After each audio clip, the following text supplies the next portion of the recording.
আমি দেখেছি বিভিন্ন আমার পোস্টের কমেন্টে এই ধরনের একটা পোস্টার থাকে, যেই পোস্টারে আমার ছবি দেওয়া হয়, আমি নাকি ঈদের শুভেচ্ছা জানিয়েছি ছাত্রলীগের কেন্দ্রীয় কমিটির একজন হিসেবে। অথচ শুরু থেকে আজকে পর্যন্ত আমার জীবনে আমি কোনোদিন ছাত্রলীগের কেন্দ্রীয় কমিটি তো দূরের কথা, আমার বিশ্ববিদ্যালয়, আমার হল কিংবা অন্য যে কোনো ইউনিট, কোথাও আমার কোনোদিন কোনো পদ পদবি ছিল না। এর আগে ছাত্রলীগ তাদের জায়গা থেকে যখন আমি তাদের সমালোচনা করতাম, আমি যখন সরকারের সমালোচনা করতাম, তখন তারা আমাকে জামাত শিবির মনে করতো। তারা আমার পরিবারকে পর্যন্ত ফোন দিয়ে জিজ্ঞাসা করেছিল যে আপনার ছেলে জামাত শিবিরের সাথে সংশ্লিষ্ট কিনা। তারা তাদের জায়গা থেকে পরিবারকে, আমার বাবাকে পর্যন্ত কল দিয়ে এটা জিজ্ঞাসা করেছিল। তো তারা তাদের জায়গা থেকে এটা মনে করতো। অভ্যুত্থানে আমরা সামনের সারিতে থেকে নেতৃত্ব দিলাম। যেদিন প্রথম 8-10টা ছেলে এই অভ্যুত্থানে কিংবা এই কোটা সংস্কার আন্দোলনের প্রথম দাঁড়িয়েছিল, তার মধ্যে আমি একজন। ওই ছেলেগুলোকে ডিজিএফআই নিয়ে গেল, ডিবি নিয়ে গেল, তারা তাদের জায়গা থেকে অত্যাচার করলো, নির্যাতন করলো, কিন্তু আমরা তো আমাদের পথ থেকে বিচ্যুত হই নাই। তাহলে আমরা মনে করি অভ্যুত্থান পরবর্তী সময়ে আওয়ামী লীগের পেইড কিছু এজেন্ট হতে পারে, ফান্ডিং এর বিনিময়ে হোক, তাদের সোশ্যাল মিডিয়া পেজের বিনিময়ে হোক, তাদের অ্যাক্টিভিস্টদের মাধ্যমে হোক, তারা আমাদেরকে বিতর্কিত করার জন্য এই ধরনের উদ্দেশ্যমূলক প্রপাগান্ডা চালাচ্ছে।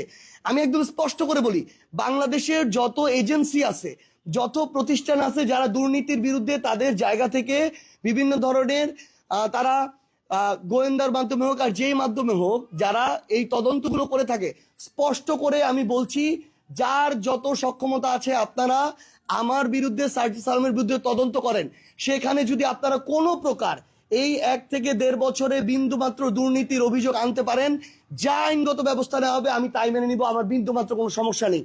কিন্তু এই ধরনের আওয়ামী লীগ দ্বারা ফান্ডেড, আওয়ামী লীগের সোশ্যাল মিডিয়া অ্যাক্টিভিস্টদের দ্বারা পরিচালিত, আওয়ামী লীগের বিভিন্ন পেজগুলো দ্বারা পরিচালিত বিভিন্ন ধরনের মানহানিকর কিংবা উদ্দেশ্যমূলক যে রাজনৈতিক প্রপাগান্ডা করা হচ্ছে, এগুলোর বিরুদ্ধে সরকারের এবং সংশ্লিষ্ট যারা আইন শৃঙ্খলা রক্ষাকারী বাহিনী আছে তাদেরকে এগুলোর বিরুদ্ধে ব্যবস্থা নিতে হবে। এগুলো যদি তারা না করে, তাহলে আগামীতে একটা সুষ্ঠু নির্বাচনের এটা অনেক বড় একটা অন্তরায় হবে।